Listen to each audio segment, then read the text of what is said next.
Engkau sungguh-sungguh layak diagungkan. Kami sering menyebut nama-Mu. Ingatkan kami, Engkau adalah Sang Firman yang bersama-sama dengan Bapa ketika menciptakan langit dan bumi. Pada mulanya adalah Firman, Firman bersama-sama dengan Allah, dan Firman itu adalah Allah sendiri. Segala sesuatu terjadi karena Firman yang keluar dari mulut Allah. Betapa dahsyatnya Engkau Tuhan Yesus. Engkau pencipta jagat raya, tapi Engkau rela merendahkan diri-Mu serendah-rendahnya, bahkan lahir di kandang domba. Dan Engkau bertumbuh sebagai seorang manusia. Engkau pencipta jagat raya, pada akhirnya Engkau rela dihina, menderita sengsara, mati tersalib bagi kami. Ya Tuhan, tanamkan kesadaran betapa agungnya Engkau dan betapa luar biasa Engkau, supaya hati kami selalu melekat kepadamu. Engkau ada dalam pikiran kami selalu. Engkau adalah perasaan kami. Engkau ada dalam kehendak kami, Tuhan. Terima kasih Tuhan, sehingga kami boleh berjalan senantiasa dalam tuntunan-Mu lewat pertolongan Roh Kudus. Terima kasih Tuhan. Hamba-Mu tidak ada apa-apanya, tapi hamba percaya kalau Roh Kudus menuntun kami, maka firman-Mu ini akan menjadi firman rema, firman yang hidup, yang berbicara dalam jiwa kami. Dalam nama Tuhan Yesus kami berdoa. Haleluya. Amin. Puji Tuhan, silakan duduk. Shalom. Terima kasih untuk kesempatan yang sudah diberikan kepada saya oleh Bapak dan Ibu Hensan yang Tuhan kasihi. Saudaraku yang kekasih, saya bersyukur kepada Tuhan ya, jika berdiri dengan keadaan sehat walafiat. Saya berterima kasih juga kepada Tuhan ya, di tahun 2017 awal saya kena penyakit ginjal yang parah, hampir cuci darah sedikit lagi. Kenapa saya bersyukur? Sebab sejak saat itu saya makan selalu hati-hati. Dan setelah saya lihat firman Tuhan ya, dikatakan, berilah kami pada hari ini makanan yang secukupnya. Titania saudara ya. Perhatikan ayat ini. Betapa pentingnya kesehatan kita secara jasmani termasuk rohani. Salah satunya tidak lepas daripada cara makan yang secukupnya. Karena itu bagian daripada firman Tuhan. Oke, saya akan menyampaikan firman Tuhan tentang Tuhan menyediakan ibadah yang benar. Jadi pola ibadah yang benar itu sudah ada dalam Alkitab. Mari kita selidiki saudara yang kekasih. Apakah kita sudah memiliki pola ibadah yang benar atau belum? Ya, ini penting sekali. Ya, seringkali kita berpikir ibadah itu adalah kalau pergi ke gereja. Tidak salah. Itu adalah bagian dari ibadah. Tapi itu sebagian kecil saudara yang kekasih. Ya, itu pun kalau kita beribadah dengan sungguh-sungguh, ketika memuji Tuhan dengan sungguh-sungguh, hati kita tertuju kepada Tuhan, pikiran kita kepada Tuhan, ya. Tapi kalau misalnya, saya percaya di sini nggak ada ya. Kalau misalnya sementara beribadah, ada yang terus main HP, kadang-kadang begitu saya kasih. Ya, saya kalau di Tegal lihat ada yang main HP, saya berhenti dulu. Saya tunggu sampai HP-nya berhenti, gue bilang begitu. Nanti yang kanan kirinya enggok. Saudara yang kasih, mari kita memiliki ibadah yang benar. Nah, apakah itu ibadah yang benar? Kita akan selidiki bersama-sama, ya, belajar dari Yosua. Kita belajar dari Yosua, ya. Yosua ini seorang yang luar biasa, taat dan setia kepada Tuhan dan kepada pemimpinnya juga. Ya, Yosua taat penuh kepada Tuhan. Jadi bukan sekedar taat penuh. Taat penuh. Kalau kita bertumbuh di dalam Tuhan, saudara yang kasih, maka ketaatan kita dari hari ke hari akan semakin bertumbuh. Ya, kalau dulu sebelum bertobat sukanya bohong, gak jujur, ya, pokoknya ya dalam segala hal. Tapi setelah mengenal Tuhan Yesus, mengalami kelahiran baru. Itu yang dikatakan dalam Yohanes pasal 1 ayat yang ke-12. Barang siapa yang menerima Dia, kepadanya diberikan kuasa untuk menjadi anak Allah, yaitu mereka yang percaya dalam namanya. Nah, perhatikan baik-baik. Ketika kita sungguh-sungguh mengalami kelahiran baru, saya dan saudara diberikan kuasa untuk menjadi anak Allah. Kata kuasa ini berasal dari kata Yunani. Kita penyanyi baru dari bahasa Yunani. Ya. Kata kuasa berasal dari kata exousia. Barang siapa yang menerima Dia, kepada diberikan kuasa exousia untuk menjadi anak Allah. Nah, kata exousia ini artinya kemampuan ilahi. Wow. Jadi ketika kita mengalami kelahiran baru, saya kasih, kita diberikan kemampuan ilahi, kesanggupan ilahi untuk bertumbuh menjadi anak Allah, mengarah kepada karakter Tuhan Yesus Kristus. Saudara, kekristenan kita harus ada target. Amin. Jangan hanya ke gereja, harus ada target. Targetnya apa? Ada lagu lama yang berkata, seperti Yesus, seperti Yesus, itu saja ku minta dalam jalanku sampai ke surga. Saya mau seperti Yesus.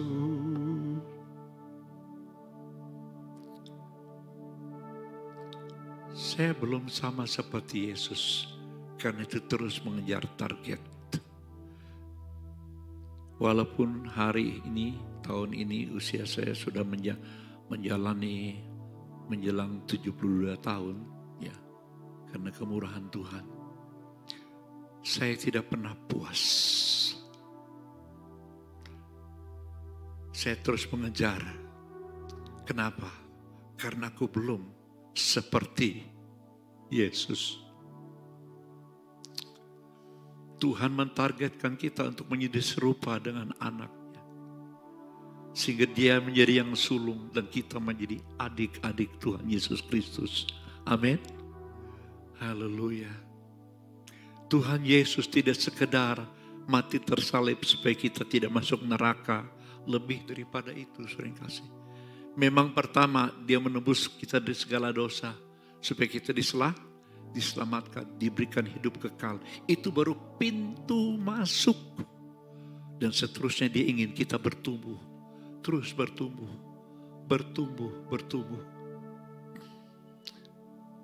Saya merasa kasih karunia Tuhan yang luar biasa. Dahulu saya bukan orang Kristen. Saya lahir di Kalimantan. Saya pernah ceritakan. Papa mama saya, terutama mama, perdukunannya sangat kuat. Kalau kita punya dokter pribadi, ada berapa, saudara? 1. Mama punya dukun 3. Sampai hari ini saya ingat namanya, karena sering diundang ke rumah. Hidup ekonomi kami pas-pasan saja. Tapi karena kepercayaan seperti itu, Mama menyediakan sajen sebulan sekali. Ayam panggang. Di kebun, di larung, di sungai, ditaruh di loteng.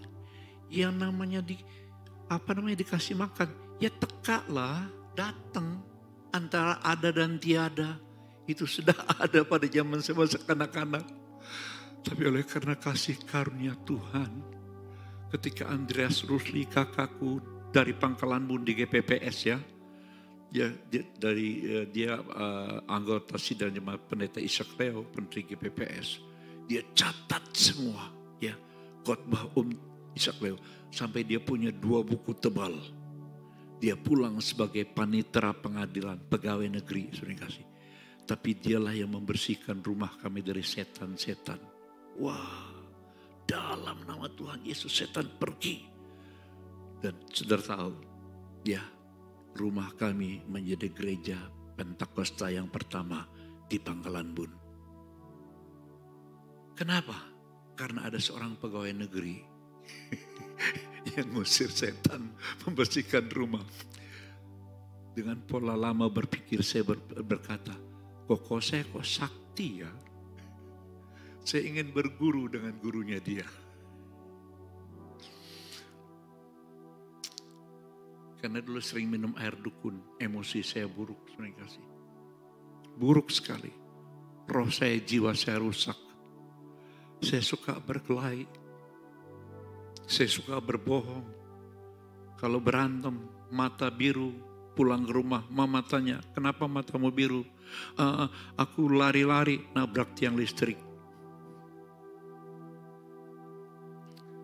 Kalau hari ini saya berdiri boleh memberitakan firman Tuhan, saya hanya berkata, Amazing grace, how sweet the sound that saved a wretch like me. Kata a wretch itu tidak bisa diterjemahkan ke dalam bahasa Indonesia. Ya, karena kata a wretch itu artinya brengsek. John Newton, penulis lagu ini, bekas orang pelaut yang brengsek, yang memperkosa budak-budak dari Inggris, mengambil budak dari Afrika, dibawa ke Eropa. Itu pekerjaan daripada John Newton. Tapi sejak usia 11 tahun karena bapaknya itu pedagang budak. Ya. Sejak usia 11 tahun mamanya terus berdoa buat dia. Karena sejak usia 11 tahun dia dibawa papahnya untuk dagang budak. Bagaimana dia melihat budak-budak diperkosa dalam kapal. Ya, kalau mati dibuang ke laut. Sadis. Tapi mamanya seorang pendoa syafaat. Yang terus mendoakan suaminya, yang terus mendoakan anaknya, supaya anaknya mengalami pertobatan. Menjelang usia 20 tahunan, sering kekasih, kapal John Newton dihantam oleh ombak yang sangat besar, hampir tenggelam. Tiba-tiba dia ingat doa mamanya, dan dia berkata, Tuhan Yesus, kalau Engkau memang ada, hentikanlah ombak ini. Dan aku akan menyerahkan hidupku pada Engkau. Dan betul, saya kasih. Dalam sekejap, ombak itu berhenti. Seperti Tuhan Yesus menghentikan ombak. Setelah dia mendarat, sering kekasih. Tak berapa lama dia tinggalkan semua. Dia serahkan hidupnya kepada Tuhan. Dan dia menulis sebuah syair. Amazing Grace ini. Dia hanya nulis syair. Ada seorang temannya, saya lupa. Temannya itu kemudian ketika John Newton meninggal dunia, ya, dia menemukan catatan di bawah bantal John Newton yang isinya lagu ini. Dan dia indah sekali dan dia memberikan melodinya. Sangat besar anugerahnya yang telah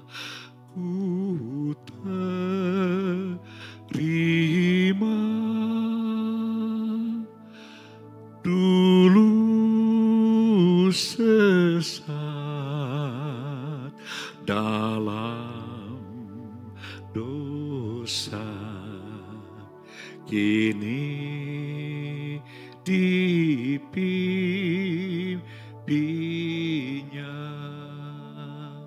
Kembali ke sini saudara yang kasih. Yosua taat penuh kepada Tuhan. Mari kita belajar taat penuh kepada Tuhan. Gak rugi kalau taat penuh kepada Tuhan. Sebab dia Bapa yang baik.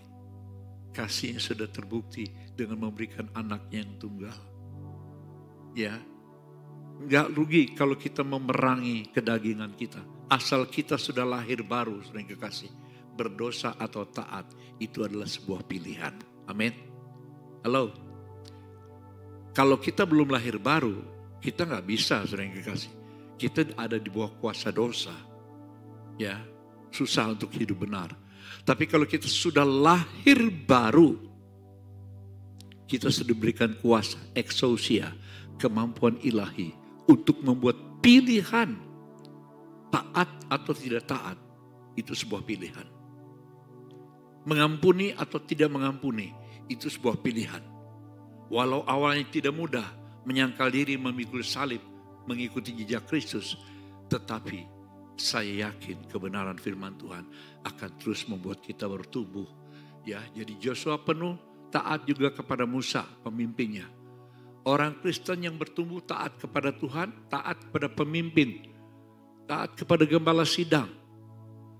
Walaupun gembala sidangnya bukan orang sempurna, ya, sering kekasih, jangan nyari pendeta yang sempurna. Belum, yang sempurna baru Tuhan Yesus. Amin. Amin. Ada orang yang pindah gereja sini, pindah gereja situ, keliling terus. Kalau pindahnya cuma sekali, oke lah. Atau 2 kali, ini keliling terus sering kasih. Ya, dia pernah juga di GBI. Nah, yang saya bilang, tidak ada gereja yang sempurna. Tapi kalau kamu ketemu gereja sempurna, jangan masuk ke sana. Nanti gereja yang sempurna itu jadi tidak sempurna gara-gara kau.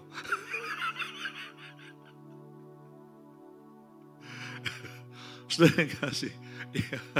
Ya, taat pada pemimpin. Joshua berkomitmen menularkan ketaatannya kepada keluarganya. Penting. Ketaatan kepada Tuhan harus dimulai dari dalam keluarga.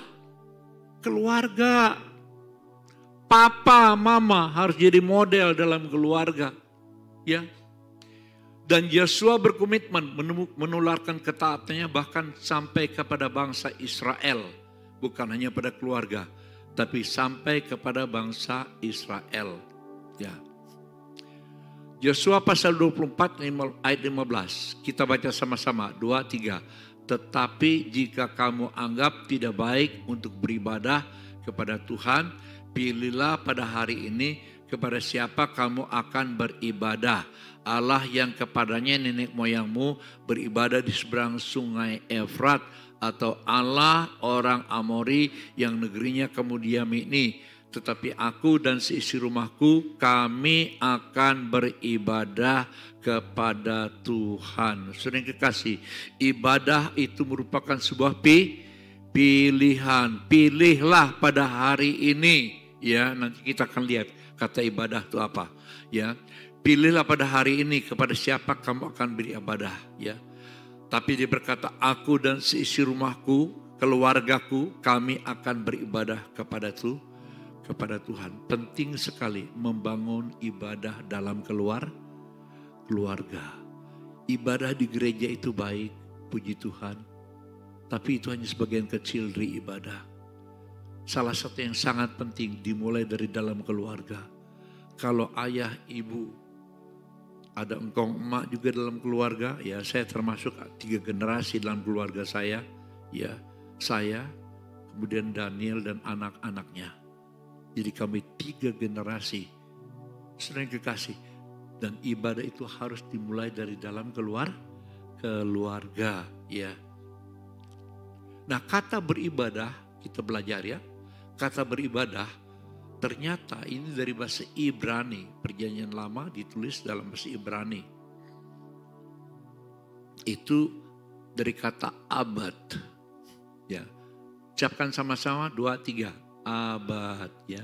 Abad ini punya makna, artinya abad itu melakukan kehendak Tuhan. Jadi beribadah itu melakukan kehendak Tuhan, bukan cuma kebaktian, bukan cuma komsel. Ya, bukan cuma itu, tapi melakukan kehendak Tuhan. Nah, kalau melakukan kehendak Tuhan itu di mana, saudara yang kasih?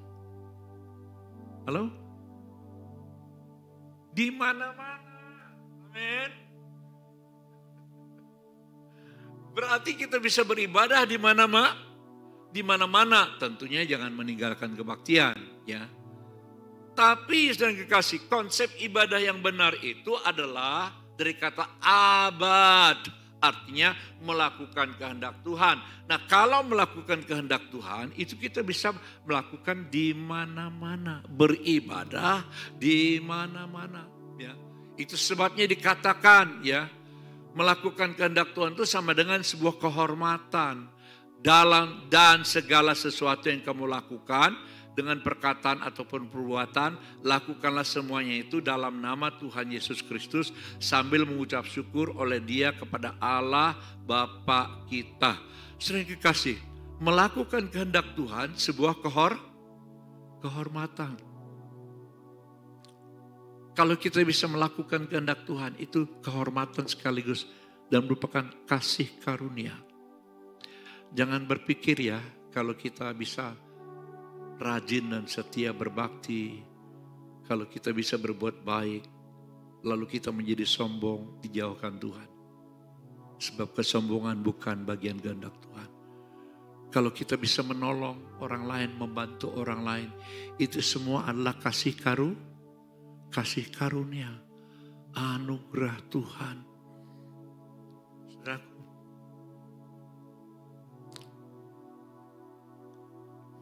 kalau saya berkunjung ke rumah-rumah dan ke rumah sakit, buat saya itulah kasih karunia. Itu adalah ibadah. Saya tidak berpikir itu besuk, tapi saya berpikir sedang melakukan kehendak Tuhan.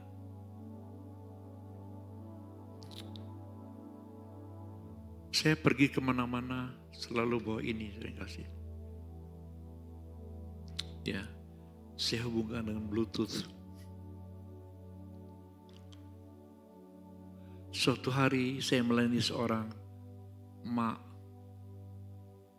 umur 74 tahun.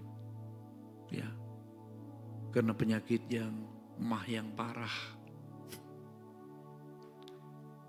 Di samping emak dalam kamar itu duduklah seorang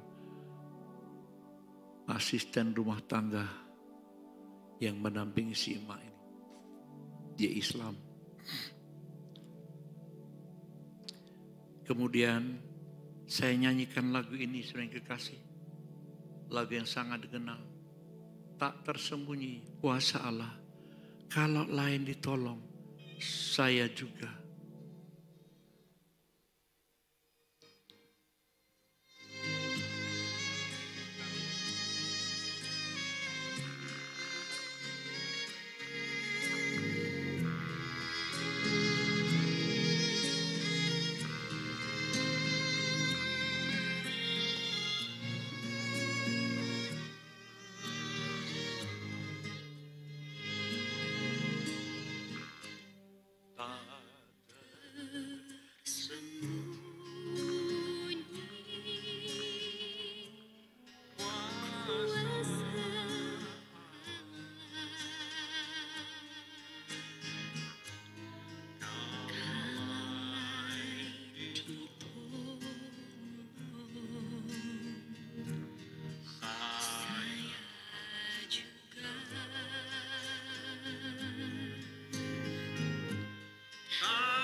Tuhan akan menyatakan apapun persoalan engkau, Tuhan memberikan jalan keluar buat setiap orang yang percaya kepada-Nya.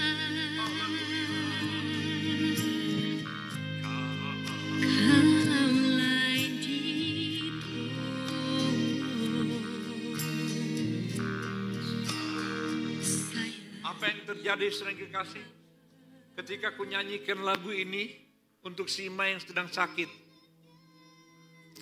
asisten rumah tangga yang duduk di situ, berlinang-linang air matanya, bercucuran air matanya. Saya melihat ada sebuah pintu yang terbuka. Saya datangi dia. Saya ceritakan kepada dia, Mbak, Tuhan Yesus itu mengasihi siapapun juga. Islam, Kristen, Hindu, Buddha, pokoknya semua orang dia kasihi. Ya, Yesus itu ya adalah kalimatullah. Walaupun ada pertentangan tentang Isa dengan Yesus nggak sama, tapi saya tetap pakai karena dalam kitab mereka dikatakan Yesus itu kalimatullah. Kalimatullah itu apa? Firman Allah. Dan Yesus itu rohullah, ya, roh Allah. Dan Yesus itu adalah hakim pada hari kiamat yang ngetok palu ke sorga atau ke neraka. Itu Yesus. Hatinya terbuka ketika dituntun untuk terima Yesus sebagai Tuhan dan Juru Selamat pribadinya. Dia terima Tuhan Yesus Kristus. Saudaraku,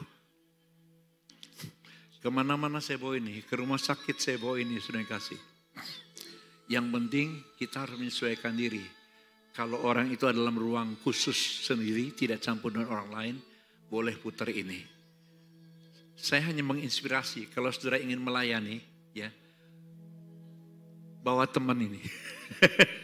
Saudara, kenapa? Ya, dulu saya bawa gitar ukulele, ya. Keluar masuk rumah orang bawa gitar ukulele, gitar kecil loh. Saya pikir saya kok kayak pengamen ya.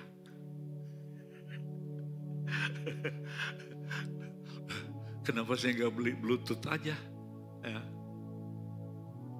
Akhirnya saya beli ini. Dan puji Tuhan, ini menjadi sahabatku dalam pelayanan. Tuhan memakai hal-hal yang sederhana, ya, untuk kita bisa jadi menyanyikan sebuah lagu sering dikasih. Ya, kalau saya bawa ukulele kan mainnya sendiri, tapi kalau bawa ini saya bisa nyanyi dengan Insinyur Niko dengan full band. Dan itu menyentuh hati orang sebelum didoakan.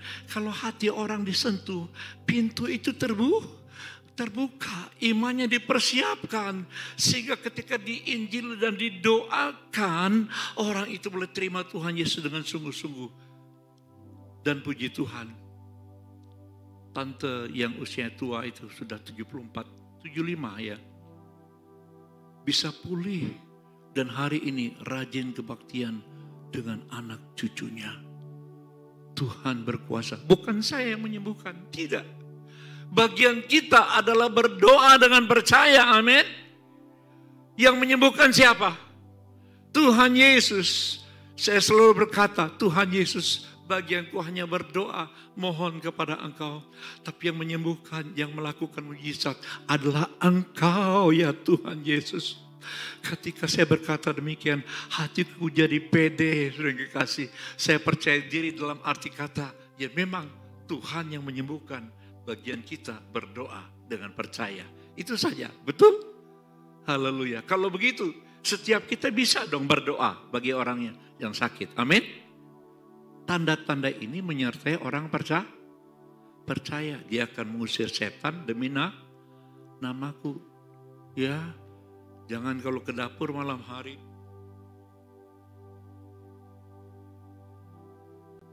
Jangan takut sama setan, biarkan setan takut sama kita. Saya tuh kepingin lihat setan, gak pernah lihat. Tapi kadang-kadang kalau ada kehadirannya itu kerasa. Satu hari sering kekasih ada seorang jemaat yang kerja dengan seorang bos di Tegal. Punya rumah di Pekalongan, toko yang besar sekali. Ya, tapi udah ditutup. Nah rumahnya itu banyak setan. Ya. Jadi jemaat yang kerja di situ tidur di kasur selalu diangkat diturunkan ke bawah. Tengah malam. Ini nyata. Saya penasaran, aku pingin lihat setan. Katanya sudah dipanggilin dukun tapi setannya gak pergi-pergi. Jadi saya bawa 3 orang, bertiga kami ke sana. Saya pingin lihat setan. Ketika masuk rumah itu, bagian depannya luas sekali. It's okay. Tapi masuk ke bagian tengahnya, itu aneh, lantainya basah. Basah semua. Ketika saya masuk bagian pertama gak rasa apa-apa. Tapi ketika masuk pada bagian basah saya rasa gak nyaman. Nah ternyata di loteng itu ada 2 tempat penyembahan setan, penyembahan berhala. Masing-masing kurang dari 1 meter. Ya, mereka mempunyai kepercayaan menyembah kuasa kegelapan begitu. Dan ketika saya naik ke loteng, saya merasakan berat. Ya, ada kayak tekanan gitu. Bukan hanya merinding, tapi ada tekanan. Tapi karena memang niatnya kepingin lihat setan, dan yakin Yesus sudah mengalahkan setan, saya terus naik. Ya, tekanan terasa banget. Bukan hanya merinding, tapi berat. Dan ketika berdiri di 2 tempat penyembahan itu, sering kasih, kami menyanyi ada kuasa dalam darahnya. Dalam nama Yesus, dalam nama Yesus. Ketika dalam nama Yesus, setan keluar. Engkau sudah dikalahkan oleh Tuhan Yesus Kristus. Tiba-tiba sering kasih suasana berubah. Tekanan itu hilang. Ya, tekanan itu hilang. Dan malam hari itu kami sengaja tidur di situ. Ya, untuk melihat barangkali kepingin lihat. Tapi sejak itu enggak ada sering kasih. Ya. Dan kami pulang ke Tegal. Jadi sering kekasih, saya ingin katakan, beribadah itu bukan hanya di gereja. Ketika kita melayani, ya, ketika kita melakukan apapun juga yang sesuai dengan kehendak Tuhan tentunya, ya, lakukanlah dalam nama Bapa, ya. Segala sesuatu yang kamu lakukan dengan perkataan atau perbuatan, lakukanlah semua itu dalam nama Tuhan Yesus. Dalam nama Tuhan Yesus. Anak sekolah tentu tidak akan berkata, dalam nama Tuhan Yesus saya mau nyontek lagi ujian. Ya mungkin ya. Ya. Tidak ada yang berkata dalam nama Tuhan Yesus saya akan korupsi uang bos saya. Enggak ada. Ya, jadi nama Yesus itu melindungi kita dari segala tindakan-tindakan yang salah, ya. Karena itu ucapkan dalam nama Tuhan Yesus sambil mengucap syukur, ya. Nah, apapun juga yang kamu perbuatlah dengan segenap hatimu. Seperti untuk Tuhan, bukan untuk manusia. Ya. Kamu tahu bahwa dari Tuhanlah kamu akan menerima bagian yang ditentukan bagimu sebagai upah. Sebab Kristus adalah Tuhan dan kamu adalah hamba. Ya, apapun juga yang kamu perbuatlah dengan segenap hatimu seperti untuk Tuhan dan bukan untuk manusia. Ini bagian daripada ibadah. Ketika saudara punya toko, engkau memperlakukan langgananmu dengan sangat baik. Engkau layani mereka seperti untuk Tuhan dan bukan untuk manusia. Wow, apa yang terjadi sering kekasih? Toko Anda akan laris dari hari ke hari, langganan semakin banyak. Kenapa? Karena konsep ibadah itu bisa diterapkan di mana-mana. Di mana-mana. Orang akan berkata, yuk ke toko itu aja kalau mau belanja. Orang yang baik sekali, pelayannya bagus sekali. Udah begitu sering kekasih. Ya, ada orang yang motret tokonya. Lalu kasih komen, kalau belanja ke toko ini saja. Karena orangnya ramah sekali, Pelannya bagus sekali. Dan tokonya juga lengkap. Ya. Wah, sehingga viral kemana-mana. Langganan semakin banyak. Tapi coba kalau kita jaga toko, ya, kita judes. Ini ada nggak barang ini? Nggak ada. Kalau ini tas yang merek ini ada nggak? Nggak ada. Nanti orang akan potret toko Anda dan viralkan kemana-mana. Jangan belanja ke sini, orangnya judes. Hari ini bahaya, saudara kasih. Ya, segala tindakan kita bisa kocar-kacir kemana-mana. Ya, kan itu penting sekali. Ya, apapun juga kamu perbuat, perbuatlah dengan segenap hatimu seperti untuk Tuhan dan bukan untuk manusia. Ini pun ibadah di toko, di mana saja. Nah, kamu tahu dari Tuhanlah kamu akan menerima bagian ditentukan bagi kamu sebagai upah. Kalau kita memperlakukan langganan kita dengan hormat, dengan baik, maka Tuhan akan ngisi upah. Tokonya makinlah laris. Ini salah satu contoh aja lah. Kristus adalah Tuhan dan kamu adalah hamba. Nah, beribadah sekali lagi. Dari kata abad artinya melakukan kehendak Allah. Nah, ibadah di gereja hanya salah satu cara melayani kehendak Tuhan. Dilakukan dengan segenap hati. Ibadah pun harus dengan segenap hati. Caranya seperti Yohanes 4, 23, 24 berkata, tetapi saatnya akan datang dan sudah tiba sekarang bahwa penyembah-penyembah benar akan menyembah Bapa dalam roh dan kebenaran. Sebab Bapa menghadapi penyembah-penyembah demikian. Sebelum datang ibadah hati kita harus jaga bersih dan kekasih.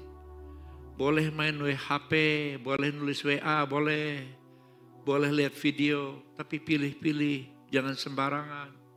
Jangan cemarkan jiwa kita dengan HP kita, dengan gadget kita, dengan alat-alat komunikasi kita. Lah, berikan itu untuk kemuliaan Tuhan, yang kekasih. Ya, supaya ketika kita datang ke rumah Tuhan, hati kita sudah siap, sudah dibersihkan oleh darah Tuhan Yesus Kristus. Ya, itulah bagian daripada ibadah. Nah, beribadah melakukan kehendak Allah dari kata abad, artinya bekerja dengan sungguh-sungguh. Ya, bekerja dengan sungguh-sungguh itu sama dengan melakukan kehendak Tuhan. Saya percaya, saya pernah membaca seorang tukang parkir di sebuah perusahaan. Karena dia berusaha dengan sungguh-sungguh. Dia dipercaya oleh bosnya. Dan ketika dilatih, ternyata dia memiliki kecerdasan. Dan terus meningkat. Sampai menjadi seorang manajer. Sudah yang kekasih, ini luar biasa. Kenapa?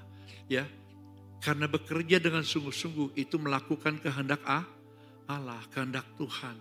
Ya, jujur, rendah hati, mengampuni, menolong orang lain, itu pun ibadah. Jadi jangan segan-segan untuk mengampuni, sering kekasih, ya. Untuk rendah hati, itu kehendak Allah, ya. Untuk mengampuni dan menolong orang lain. Jangan egois.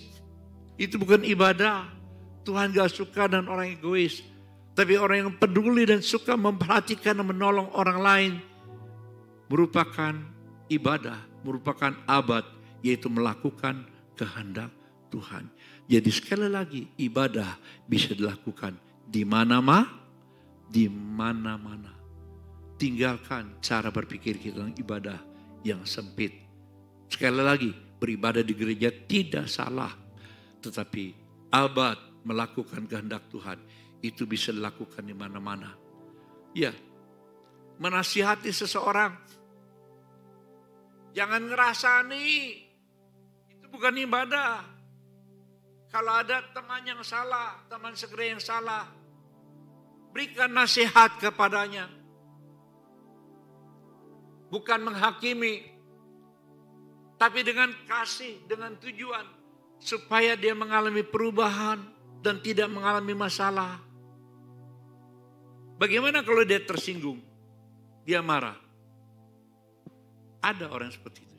Ya sudah. Kita sudah melakukan bagian kita. Ya. Tapi saya kekasih, Kadang-kadang ya maaf ya, di status kadang-kadang ada suami yang menjelekkan istrinya. Atau istri yang menjelekkan suaminya. Suatu hari saya menemukan seorang istri yang menjelekkan suaminya dalam statusnya. Karena di jemaat, saya telepon dia, saya nasihati. Kenapa kamu menjelekkan suami? Semua orang harus tahu keadaan ini. Ya, saya nasihati, saya arahkan. Dan dia sadar, dia bertobat. Hari ini dua-duanya rukun. Saudara, ya. Jadi kalau ada masalah, ya, bereskan dengan baik-baik. Menasihat, mengingatkan, menegur yang bersalah. Asal kita lakukan dengan niat baik. Itu pun abad, itu pun beribadah. Itu pun melakukan kehendak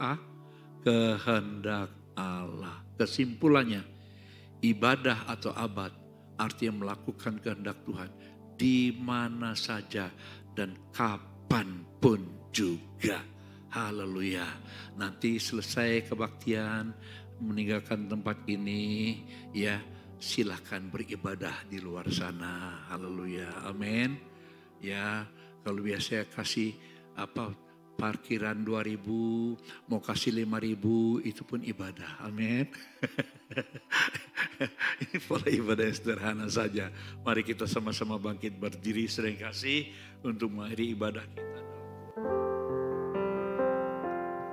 Berikanku hati seperti hatimu yang penuh dengan belas kasihan.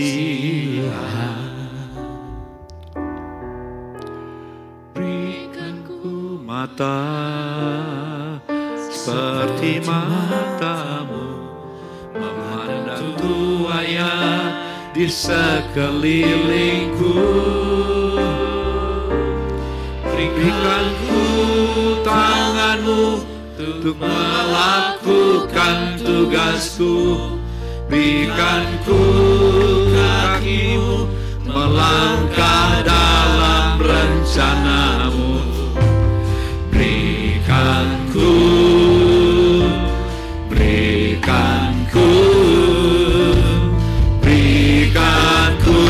hatimu. Berikanku hati seperti hatimu yang penuh dengan belas kasihan. Oh, berikanku mata seperti matamu, memandang tuayan di sekelilingku. Berikanku tanganmu untuk melakukan tugasku. Berikanku kakimu melangkah dalam rencanamu. Berikanku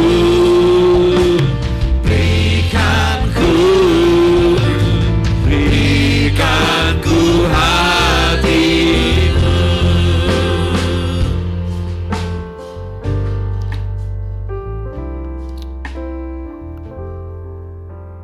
Bapa Sorgawi,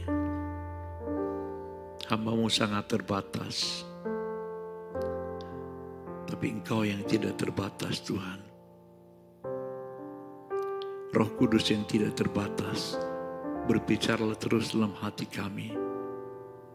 Sehingga kami beribadah tidak hanya dalam gereja, dalam komunitas sel, tapi dimanapun kami melakukan abad, beribadah yaitu melakukan kehendak Engkau ya Tuhan.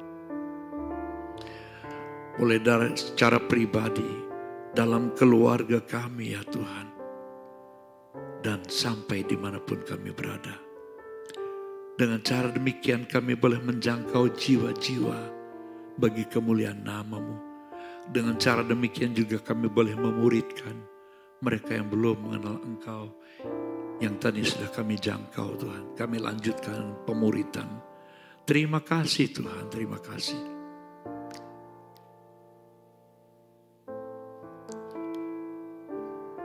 dan kami akan mengakhiri ibadah kami.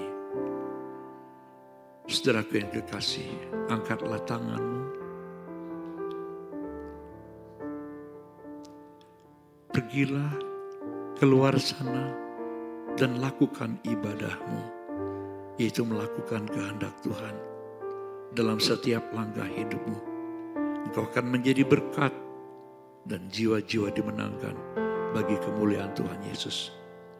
Karena itu terimalah berkat dari Allah Bapa, kasih sayang dari Tuhan Yesus Kristus, dan pernyataan Roh Kudus sampai selama-lamanya. Penyertaan Roh Kudus. Haleluya. Amin.